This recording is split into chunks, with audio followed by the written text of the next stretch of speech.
دیکھیں میں اس کو ایک اور نظر سے دیکھتا ہوں. یہ جو JIT ہے اس نے جو رپورٹ بنا کے دے دی ہے، میں سمجھتا ہوں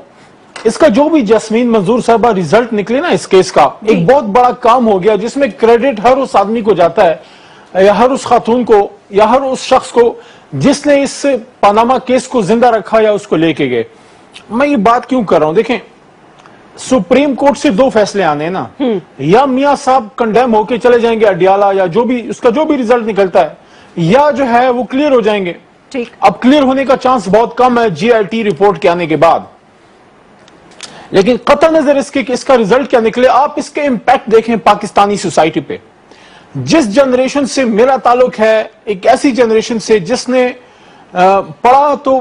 ضیاء الحق کے زمانے میں، لیکن شعور کی آنکھ کھولی جب میاں صاحب اور بی بی محترمہ بینظیر بھٹو صاحبہ کے بیچ میں وہ ایک سیاست کا ایک چلتا رہتا تھا، اس کے میوزیکل چیئرز، اور پھر اوپر سے مشرف صاحب نے دعویٰ بول دیا. میں نے جو یوتھ جب پڑھائی کی، انجینئرنگ، یہ وہ سارا، پھر وکالت، جو پریڈومیننٹ سوچ میں نے دیکھی ہے پاکستانی عوام میں وہ یہ تھی کہ یار یہاں پہ طاقتور کا احتساب نہیں ہوتا،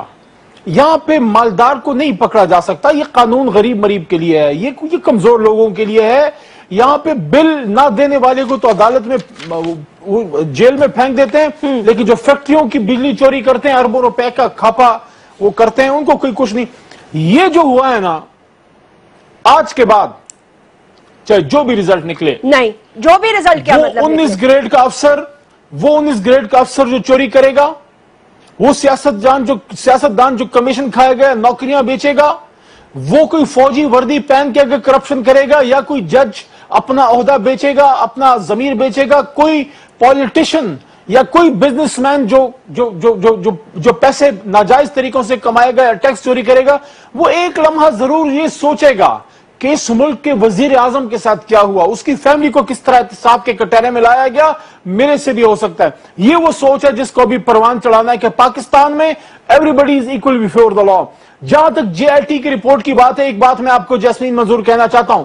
کہ جب یہ JIT بنی، ہماری جماعت نے بھی خدشات کا اظہار کیا، عمران خان صاحب نے بھی کیا. انہوں نے کہا کہ میاں صاحب کو استعفیٰ دینا چاہیے کیونکہ ان کے نیچے امپارشل انویسٹیگیشن ہونا ممکن نہیں ہے. میں یہ سمجھتا ہوں دو چیزیں اس سے نکل کے آئی ہیں، دو چیزیں اس پہ میں آپ کی توجہ بھی چاہتا ہوں، ممبرز چاہتا ہوں یہ اپنی رائے بھی دیں. دو چیزیں، پہلی بات کہ پاکستان میں سب ضمیر فروش نہیں ہیں، سب بکاؤ مال نہیں ہے، نیچے سے سب آرڈینیٹ لیول سے وہ لوگ نکل کے آئے جنہوں نے سر فخر سے اونچا کر دیا پوری قوم کا.